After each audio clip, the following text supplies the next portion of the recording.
Yeah, you know, love the fight we had going down 9 at the end there. Gave ourselves a chance with the ball. Got a stop, got a rebound. Gave ourselves a chance to win the game there. Came down to one possession, and unfortunately didn't go our way. And then got another possession and, had a shot again to at least send it to overtime. Thought we played tremendous in the first half.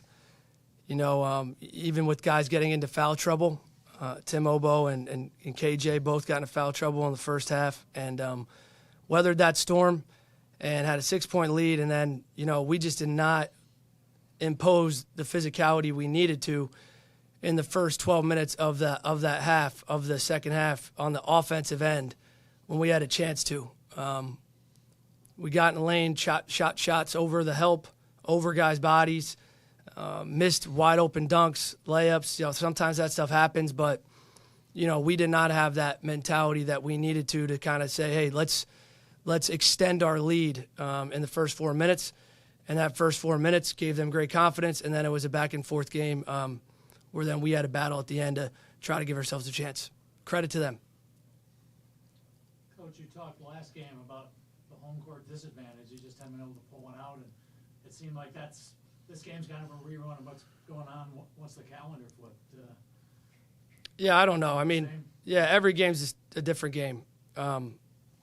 Unfortunately for us, there were some balls that were live and loose that we dove for. They got them. Then they come down, hit a three. We have a chance to get a stop or maybe go down on our end and get another basket. Things like that are going to happen. Unfortunately for us, they out-toughed us in the second half. And we did our job in the first half, and then we didn't come with that sense of purpose and mindset we needed to utilize having a home court advantage by extending our lead through making the physical, tough plays and getting the stops you need to start that second half, and that gave them confidence. No Daniel tonight. Yeah. Can you explain his status at all? Yeah, no Daniel, no Mikhail. We're just day-to-day with those guys. They're progressing, but, still not back. And, we talk about it. It's next man up mentality. We have a short rotation right now. We have Modest Budalowskis and Alexa Vleich that are available as well. Just felt like in this game our guys, this 7 was more than capable of managing the game. And, it had nothing to do with tired bodies. We were great in the first half, and we did not come out to start that second half the way we needed to. We got to learn from that. I don't know what it is if we're putting pressure on ourselves because the MAC tournament, you got to block that stuff out. You can't worry about that stuff. And I don't know if we are or not. It is what it is. It's a one game at a time deal, and we got to come in and say we got to play a possession by possession game, and that's our best chance to get it done. And we did not do that in that first 8 minutes of the second half.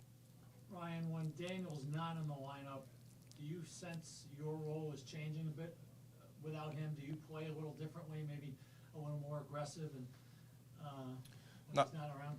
Not really. I mean, Daniel's an amazing player, and he's been amazing for us. So obviously it hurts to not have him. But, I mean, I'd say I play the same way, and it's next man up mentality, and DJ's been amazing for us at the point guard.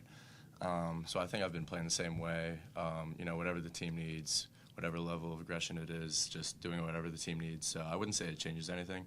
So, great player, but next man up and just got to battle. Angelo, I think you've improved more than anybody this season. It seems like as we've gone along, your game has picked up, and another good one today. Are you just playing with more confidence or whatever it is? No, I'm just coming to practice every day and trying to do what Coach asks us. So, have you noticed him coming along?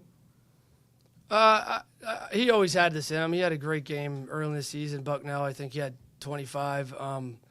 Obviously, there's going to be a couple more shots out there for these two. They understand that if you spread the ball around, when you have 3 dynamic guards with those two and Daniel out there, you might have a couple less points, but overall our team is just harder to guard, right? So, yeah, I think a couple more shots are out there for these guys for the taking. But No, I'm not surprised by how he's playing. I knew this is the type of player he is, and we're just going game by game. So not at all. Coach, real quick, I want to ask you about, you talked about possession, you got to play possession by possession. Talk about the offensive rebounds and the three-point shooting in the game that they had. They seem to get more three-point shots in the second half than in the first half, but then the offensive rebounds, they seem to get key offensive rebounds, so allow them to have more possession. Yeah, I mean, they only had 6 second chance points, so I don't know. I have to watch the film exact. I mean, I know they got second possessions at times. I think, we got to stop, and, they might get the ball, or like that one at the end, we step up, get a stop, but then the Cobb goes back up and gets his own rebound, right? That one hurt in a crucial moment. Look, honestly, I think our offense to start that half and gave them confidence, because we did not do what we were asking each other to do, which was be physical, make them make second, third efforts before we just go and try to score. And we did not do that. We got loose with the ball. We had some key turnovers where they had 13 points off 10 turnovers. We lost by 2. They were +5 in the turnover battle in terms of points from it. That's a game right there.